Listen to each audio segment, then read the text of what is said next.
This episode has been brought to you by Manscaped. The new Lawnmower 5.0 Ultra is every man's cheat code to look good, feel good, and turn the page on confidence this year.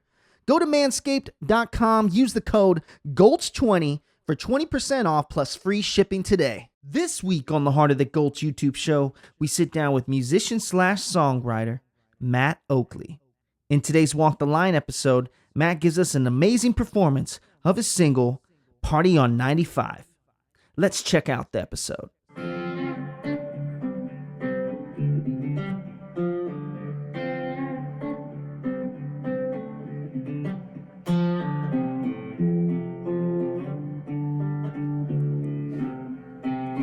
We are in the heart of the Gulch. I'm your host, Tony Mendoza, and today I'm very excited for my guest. He's been having one heck of a year. We got the one and only Matt Oakley in the building. One more time with that applause. How's it going? Happy to be here. Man, Matt, like I said in the intro, dude, you've had one heck of the year with one of the songs that really kind of blew up really early, which is Can't Take the Dog, bro. Yeah. That one of the most relatable songs that I've heard this year. Can't Take the Dogs was the first song that I've released that was straight from Nashville. It was an idea that I wrote when I was back home in Virginia, and I finished it up in my basement. Came to Nashville, showed the guys, we got it fully done with the band, and then we were like, okay, we want to lead with this one. It's like you said, it's relatable. People like it. It's easy to get behind dogs and that whole thing. And it ultimately just took a life of its own on social media, and it propelled the rest of the year, which has been super fun. And it's been fun to pop in, do shows, write songs, release songs. And I moved to Nashville in June, so it's been a ride. Well, I'm curious to know the dogs in the video. Yeah. Were they your dogs? No, they're not my dogs. No. So I actually was going to use, at the time, they actually both passed away since then, but I had two Australian Shepherds who were my childhood dogs, but one was in Virginia and one was in Florida, and it was too hard to get them in the video. So the videographer had a friend who had the Lab and the Great Dane, and so we used those. They looked great. They're the stars of the show, people say. You know the reason why I know those weren't your dogs? Why? Is because in the music video, you told those dogs to come up, do these things, like get on this, get on the in the truck, and all the things. I noticed that they kind of waited. Yeah, they were like, "Who's this guy telling me what to do that I met 6 hours ago?" So that's why I kind of realized real quickly. I was like, I wonder if those are his dogs, because there were two different dogs. They were great though. They did. That Dane was huge. Yeah, massive. You know, talking about, your dogs originally were all over the country. You kind of grew up all over the place. Yes, sir. So talk to me about what it was like for you, being a son of someone that was in the Army, right, in the military. Yep. So talk to me about it. Yeah, it was very different. By the time I was 10, I had lived in, I think, 9 or 10 different homes. So I lived on base, off base, moved to South Korea for a year with him when he was stationed over there. Virginia, Rhode Island, ultimately went to school in South Carolina, then moved to South Florida, actually moved out to California for a year just to see kind of what the West Coast was like. And my sister lives in Arizona, so we traveled. But I learned along the way that everyone lives a little differently in different areas. And so I've actually tried to segue a lot of that into my songwriting, try and pick up pieces of people's life that I relate to and became a part of mine. This is an interesting question. I don't think anyone's ever asked you. How challenging is it to grow up with a dad who's in the military? How regulated was everything in the household? Yeah, so here's the thing, and I've noticed that it's pretty on par with most Army folk. I don't know about Navy or Air Force, how their households are, but I met a lot of Army brats, and my dad is friends with a bunch of people in the military. Is that a normal thing to call them Army brats? Yeah, it's not frowned upon. It's more so just like I wasn't in the military, but my father served, so I'm an Army brat. I'm a brat of an Army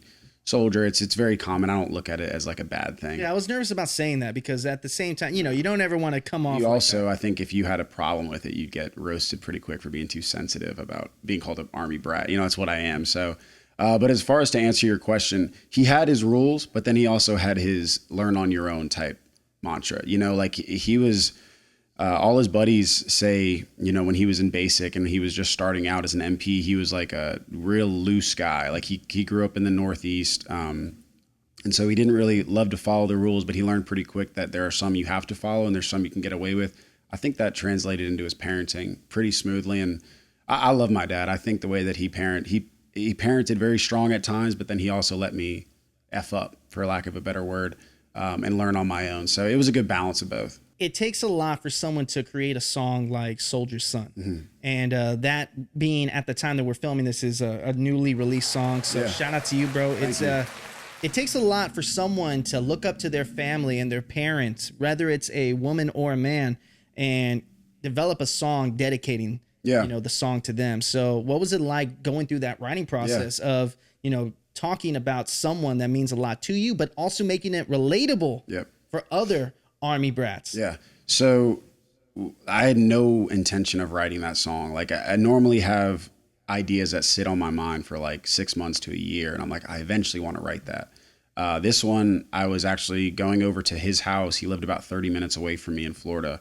And I was going to let his dogs out when he was out of town. And the room that they stayed in, he had all of his medals and all of his pictures from when he was stationed in Germany, when he was stationed in Korea, when he was stationed all over the country. And I'm like looking at him as he progressed through this life, and I'm like in my head getting reminded of all the things that he taught me. And so I went upstairs and picked up my sister's guitar, and I wrote it not to write a song. I more so wrote it for him. And I was like, I want to give him, it's so hard to give someone something when you're their kid and like they've given you like everything throughout your whole life. And so I was like, how can I give him something of substance? And so I just started it out very personal with the verses. He spent 22 years in the Army, and then all these things we talked about, and that camo jacket with our last name, like things that tie us together. Like it's his jacket with his last name, but he gave that last name to me. So I tied that in. And then the chorus was just all the relatable things that he taught me that everyone else could relate to, like fly that flag in your front yard as high as you can, except for when we lose one, half-mast when we lose a soldier.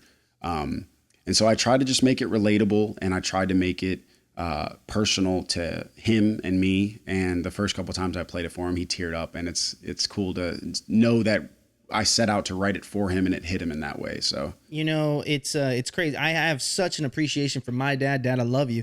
And it's very amazing to me because when I think about my heritage, being a Latino, we don't cry. Yeah. I don't know what it is. I think the term is machismo or something like that, but they don't cry. And how often did you see your father, tear up when there's something that's going on? Now, obviously you don't have to go in all the details behind that, but I'm just wondering, like when you wrote that song, was that one of the times that you can remember your dad actually crying in front? I definitely can. And this is going to take his like manliness down a notch, but he is a very emotional guy. Like that's one thing he always taught. And I think it served him in being a good, girl dad to my two sisters, but also like teaching me to be in touch with my emotions. I say all the time, my dad is the emotional crier. My mom is like she grew up in Southern Alabama, Mobile, Alabama, like trailer park area. I've seen her cry once my whole life. I've seen my dad cry like 25 times, but hey, that's manly, man. Yeah. You know what I mean? But here's the thing is he was confident in it. He was confident in his emotion. He was like, this is worth being emotional about. And he taught us that like there are certain things, but he was also one of those guys where it's like, don't cry over spilt milk, control what you can control. And so those are just some things that I've learned. Once again, it's like there's a balance to everything. I don't think you have to be the manliest guy in the world and never shed a tear. I don't think you have to be a crybaby also. So I think it's like value the right things. And if you feel like you got to cry, let it out. You were able to take a song to over 500,000 views with Can't Take the Dog, and the Dogs, excuse me. And what I'm very curious about is where do you see 2025 going? Yeah. So I haven't talked about it too much in length because we've been super in single mode, but I've spent the last 2 years finishing a full length studio album. It's 14 songs. They're a testament to my life and they're my story. And it's just, like I said, there's songs like Soldier's Son, and then there's Can't Take the Dogs. That was written about my childhood dog when my parents got divorced. It's like 14 songs that are all about different parts and stories of my life. So I listen back to it as like I'm kind of like watching a movie because I can see all these memories that happened along the way in this album. For me right now, it's a very personal thing because I have the link and I can go play it whenever. But once it's out into the world, I have this mindset of just like, let the world relate to it in their own way. My dogs aren't those people's dogs, so they're going to relate to it differently. Their parents aren't my parents. They're going to relate to it differently. Their first car wasn't my first car. So like give it to the world, let them do what they're going to do with it. And it's like, here you go. Musicians always say before they release something, it's theirs. And then the moment they release something, it's then yours. Yeah. I don't get who instills that, because I think when I think about Heart of the Gulch episodes, no matter if it's their interview, it's still mine. Yours. Like when I watch it, it's like, dude, that is mine. I own it. Yeah. But what is it about musicians when they release something like an album? It's like, okay, it was mine, but now I'm gifting it to you. I think if you stay tied to it so long that you become like a prisoner of criticism and praise. So it's like, I know it's a good song. If I didn't think it was a good song, I wouldn't put it out. Mm-hmm. So by the time it hits Spotify and Apple, I've already said, that's the best that I have for that story and that song. And in this case, this album. When I give it to you, if you say, oh my gosh, I hate that, and all I cared about was, oh, that's mine, I take it so personally. Oh, did I fail? Did I fail because that person or these people don't like it? No, they're entitled to they grew up listening to different music. They like different music. They like different tones and stuff like that. That's what I mean by like, it's yours at that point. If you don't like it, cool. If you love it, awesome. At the end of the day, like, it's Outside Looking In by Matt Oakley. It's still my song, but it's not mine in like an ego way anymore. Like right now, it fulfills me to listen to it and know that I did something so cool to like 10-year-old me.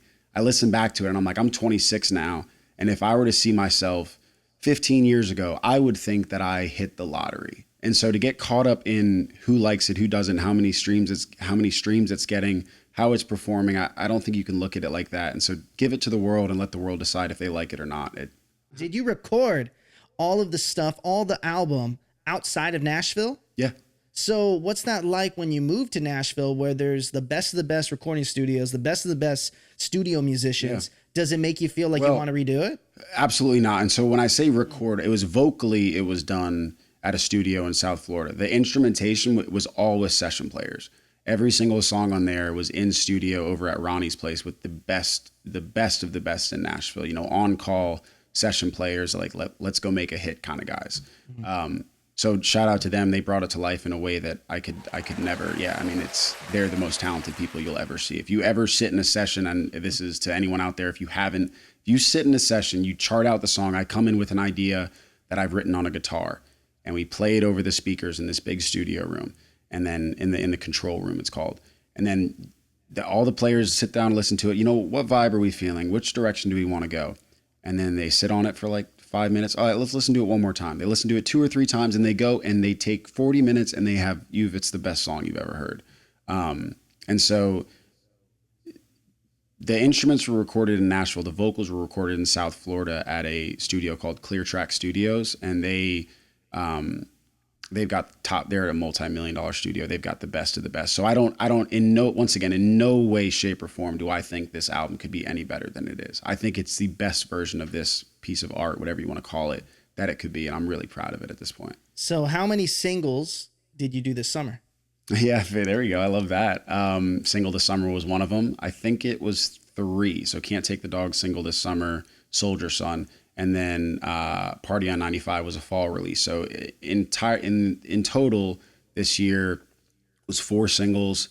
I think the plan is to get 2 out in the beginning of next year, and then the whole project. So how excited are you, man? That's like one of those things where you said it, right? It's that pinch me moment. Yeah. That, the younger you had no idea where the role was going to take you. Because I know we got to take a quick break, because I want to get down to you starting to fiddling around in 2020. Yeah. And you really started to find your sound. Mm-hmm. But what we wouldn't find? We wouldn't find these lights on if we did not shout out the sponsors of this episode. And we'll be right back with Matt right after this. This episode has been brought to you by Manscaped. The new Lawnmower 5.0 Ultra is every man's cheat code to look good, feel good, and turn the page on confidence this year.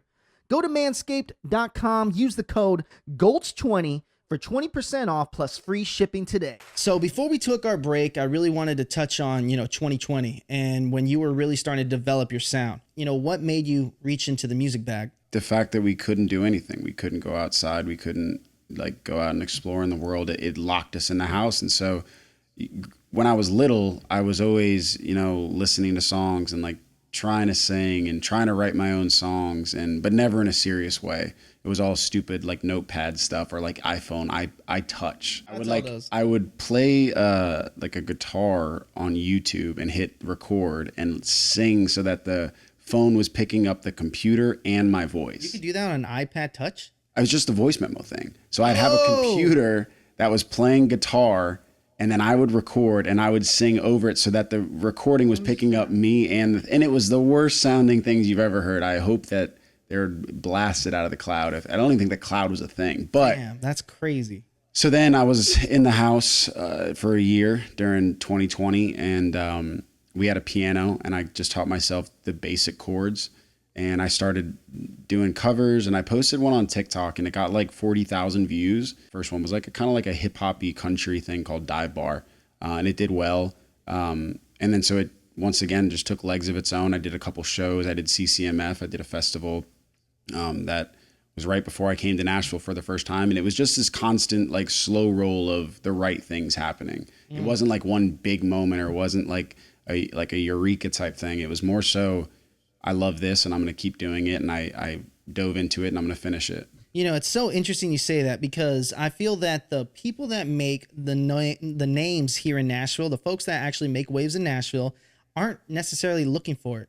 Or they're not really pushing for it. Yeah. The folks that are really pushing, like, you are going to hear my name, you're going to hear my song, they never end up doing as well as the folks that it naturally kind of happens to. Because look at it like this. Like, if you have two people and they have the same exact song, and you're walking by and you just hear someone playing the song out of a car and they're vibing out to it and they like it a lot, and you're like, oh, that's cool. Versus someone coming up to you and be like, play this. Do you think this is good? Do you like this? You're like, oh, whoa, like, I'm being sold on the idea that this is good. It's like the people who are like, you're going to hear me.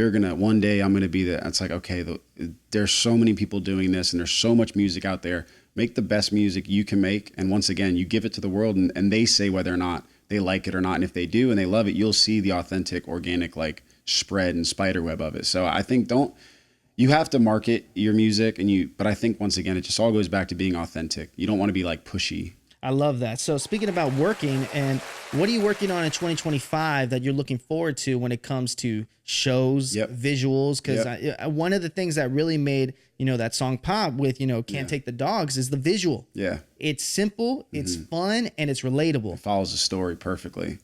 Yeah, so, all right. Shout out Mike Hammer. He's the videographer. He's unbelievable. He flies all over for me. He comes, he gets things edited in a week for me. He's the best. He wrote that entirety of that idea after listening to the song. And so he put that all together. So he'll be the one shooting my music videos for 2025. And a good bit of the album will have visuals to it. Almost all of them will have a lyric video or a music video. Nothing will be without. Let me keep that same thing. Let me give that guy his praise again. If y'all watch that episode, watch that video, right? That we're talking about, Can't Take the Dogs.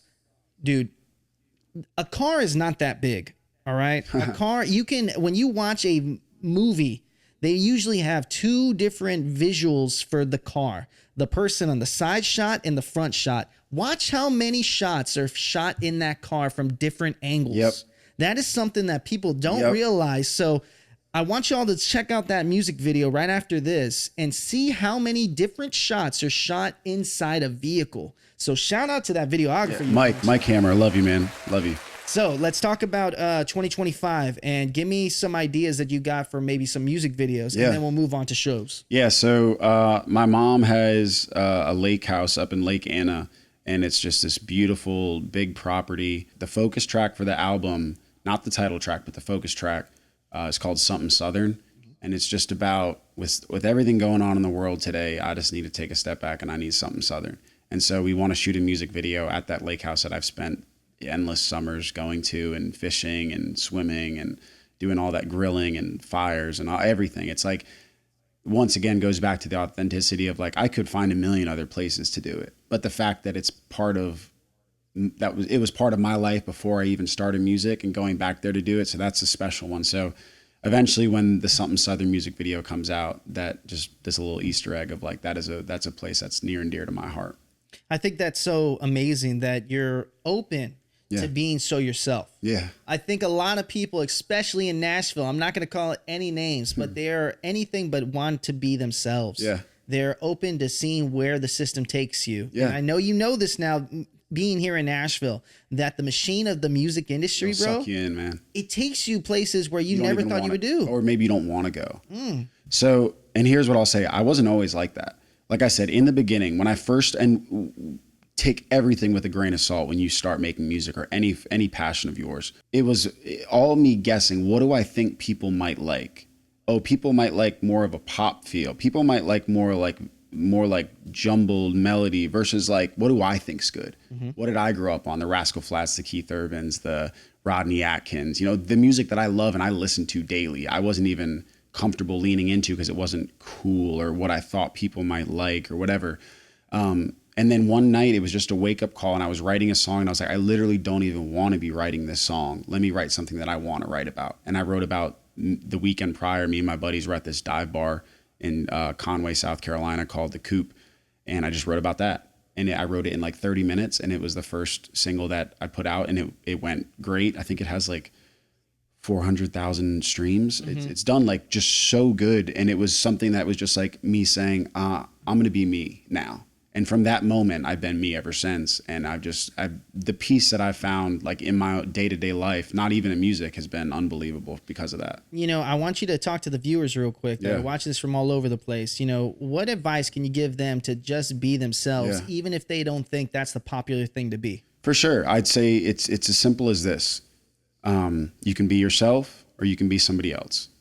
And I promise you, whether you think so or not, when you lay down at the end of the day, you would rather be happy or unhappy knowing that you're entirely yourself than trying to chase this idea of somebody that you're not.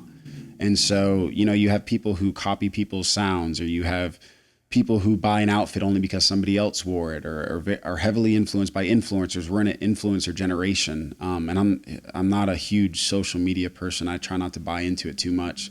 But I think the biggest thing is at the end of the day, like when you go to sleep and you wake up, if you're just you and you're happy with being you and you're cool with yourself and you look in the mirror and you're like, I like that guy or I like that girl, you have no questions left to answer because you're not trying to figure stuff out. You're not trying to figure out, well, if I wear this shirt, will they think it looks good? Or if I do my hair this way, will I think it looks good? If I write this song, will it be, you just stop. It's like all those constant questions that I think a lot of young people go through early on in their life get answered by just being like, I get one life. I'm not going to spend it trying to live it for anybody else but myself. And so I've applied that to the music, and the music in ways has applied that to my life. And I'm just so blessed that, and once again, my faith has grounded me in such a way that I don't think I can be shaken just because I know that at the end of the day, I send a prayer up, I'm good.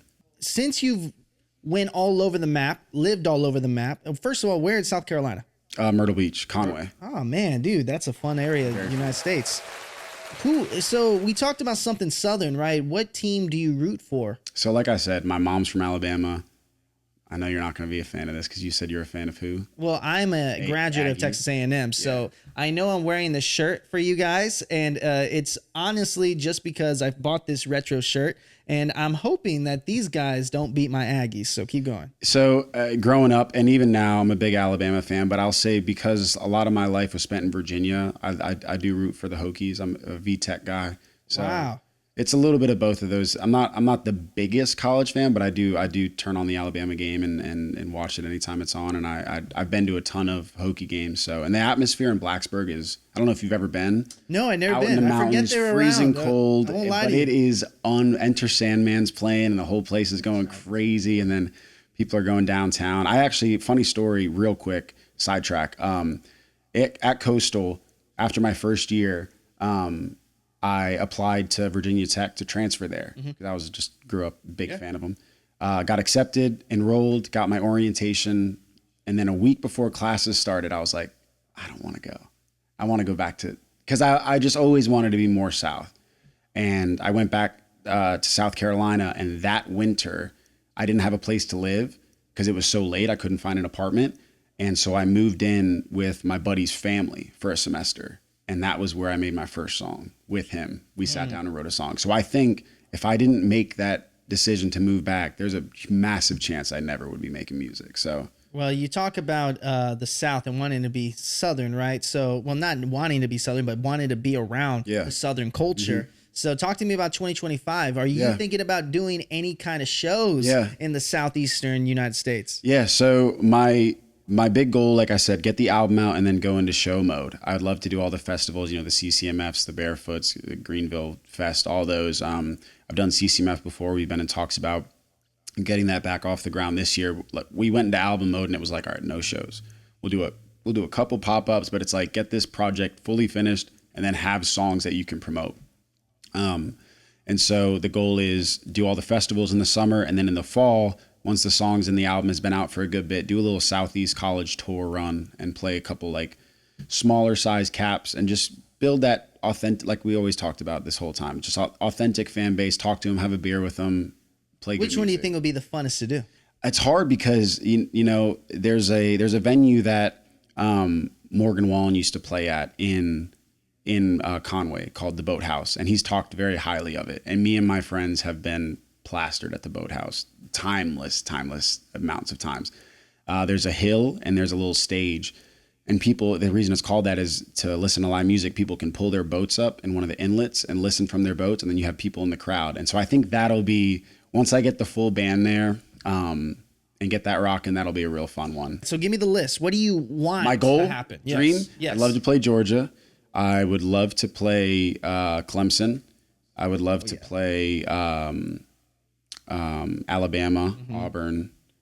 And I would love to do like a little Texas run, like UT, the Aggies. I would love to do. That's a totally different type of audience, right? Of course. But that's the thing is like, I'm not chasing anybody. I'm not chasing an audience. I'm just doing me. And if 1,000 people in Texas say, boo, I don't like that. Okay, guess where I'm not going to tour next year? Texas. Nah, don't say that, because Texas is going to help you out, bro. No, I know. And I'm saying if they hated it, which I don't think they will once again.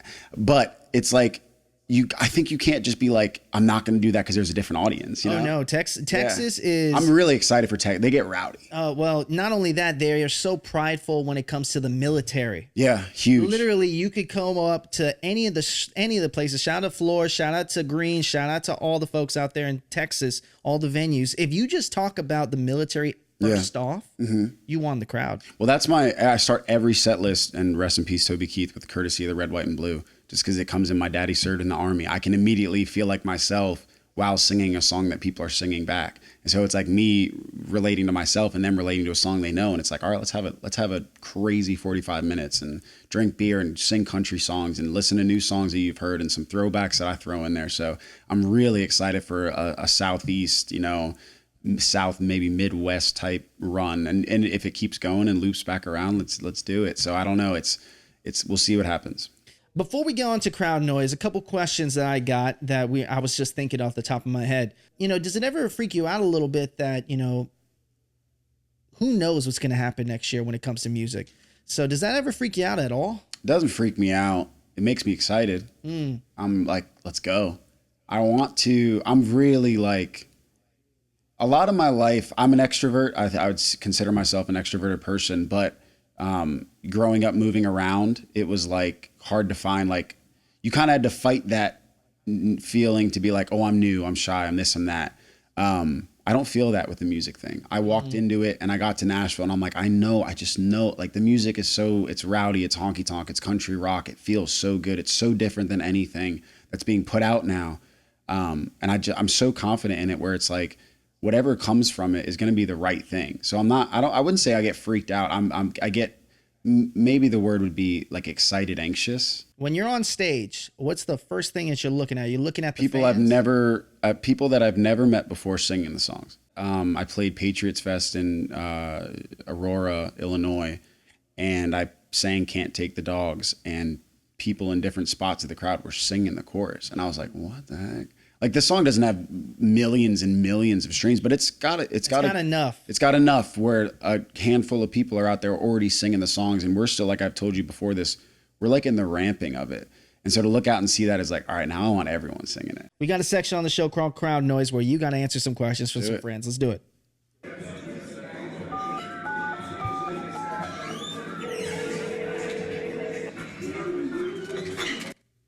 If you had a chance to host your own show, what would be the topics and who would be your first guest?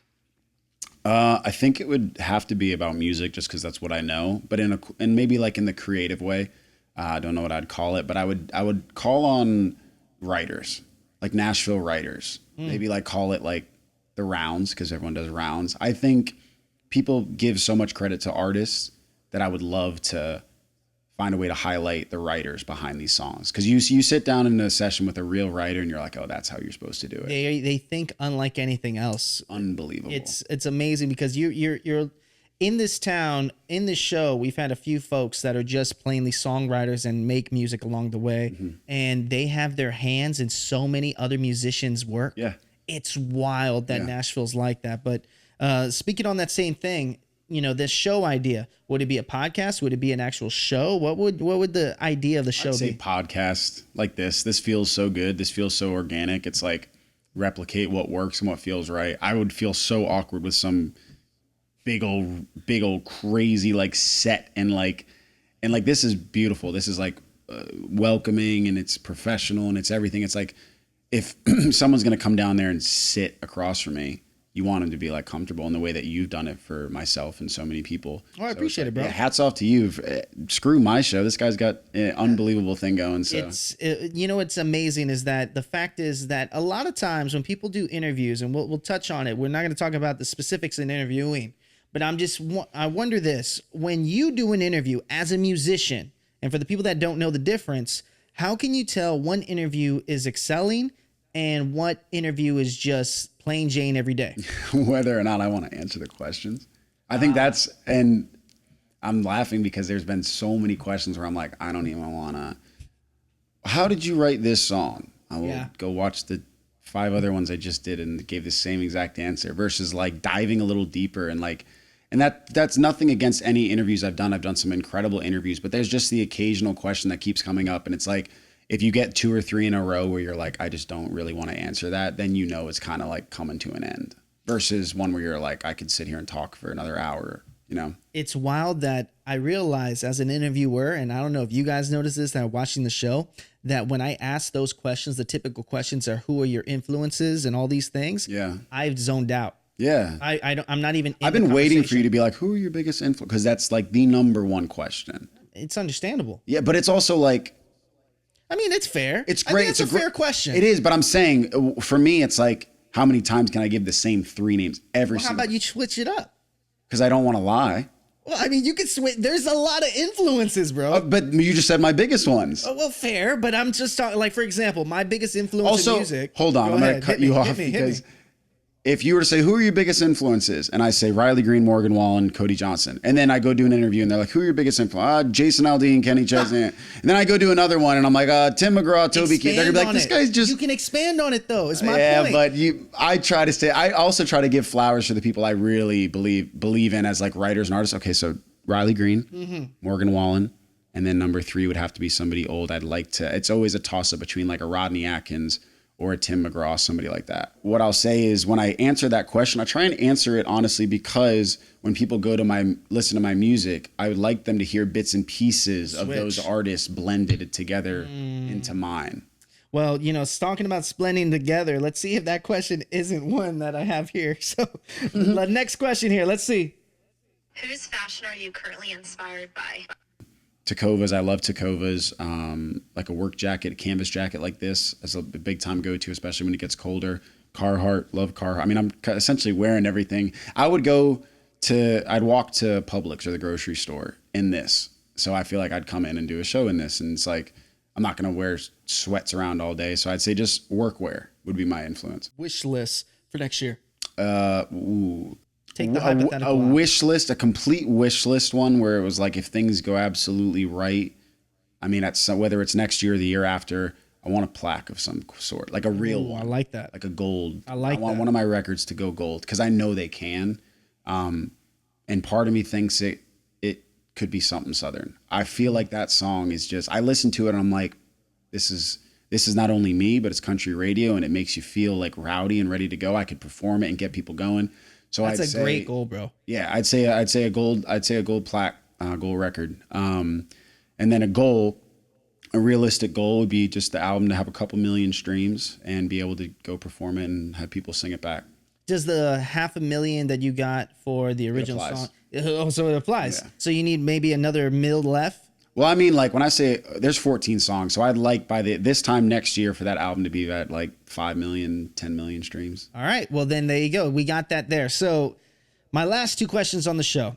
And the last question I love to ask, these guys know I ask it all the time because I think it's relevant for other people, has to do with imposter syndrome. Okay. I think we all go through that in certain different waves in life. That's a big one. Obviously, you have overcome some things within imposter syndrome. Massive so things. What can you tell people that are watching this today, how they can overcome what they're dealing with imposter syndrome? I'd say everything that and Jordan Peterson, I don't know if you know who that is, but he has a great thing on this, and he says it's hard, and it is hard. If there's something burning inside of you where it's like, I don't feel like I'm really being myself, leave your phone in another room, go sit on the edge of your bed, and ask yourself what things are keeping you from being who you're supposed to be. And really try. It's going to be hard, and you're going to want to make excuses. Well, I only do that because this, or I only drink because I'm going out, or I only do. If there's something that is like weighing on you where you're like, I know I need to fix this, sit with that and let it like suck for a second. And then for a month or 2 months, set a timeline. For a month, I'm not going to do that thing anymore. And then at the end of that month, you're going to be like, oh, I feel good. Sit back on the edge of that bed, find something else.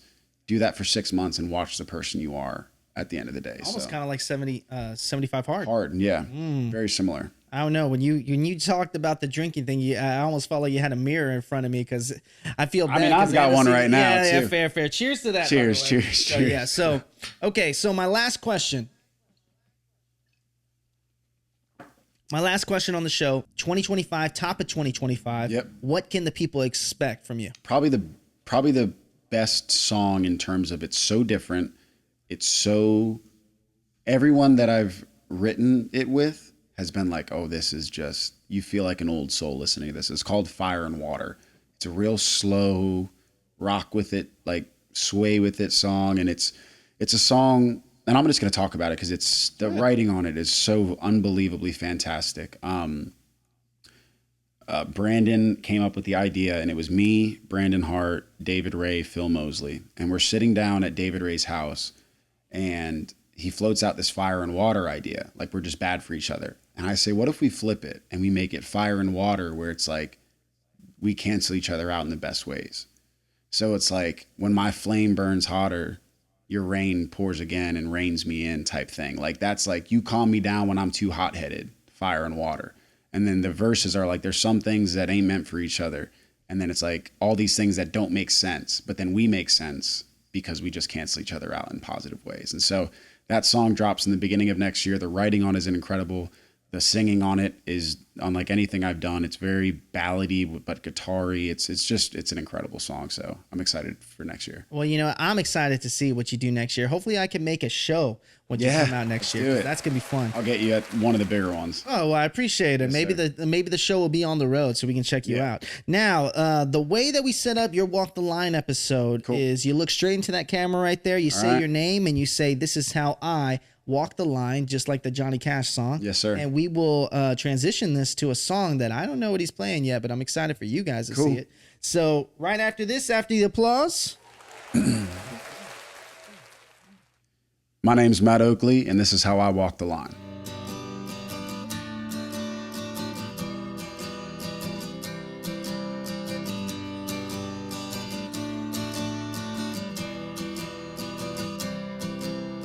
DJ's playing my favorite songs out the dashboard. Me and all of my buddies gonna leave tonight. Truck's packed up for a week in Panama City. We don't wanna wait too long to get started right. Through a party on 95. These old tires are made for rolling, so we gon' roll 'em on tonight. Betting on to drive it like he's stolen. Keep on going, we gon' drive until we see those exit signs. It's a party on 95.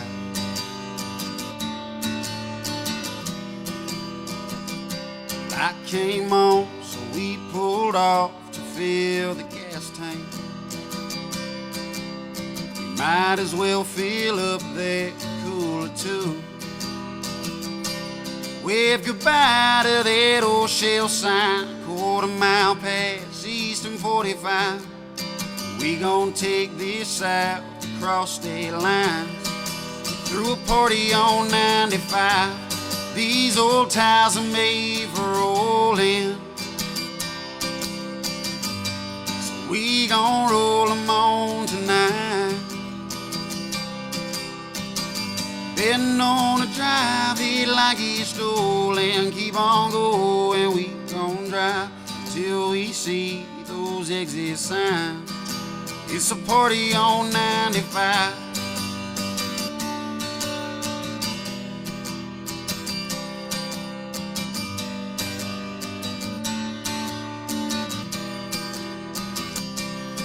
So I'll drive away to my hideaway. No time to waste right now. Let's cut the brakes, give me something to chase. We gon' pour 'em out. These old tires are made for rolling, so we gon' roll 'em on tonight. Betting on to drive it like it's stolen. Keep on going, we gon' drive until we see those exit signs. It's a party on 95.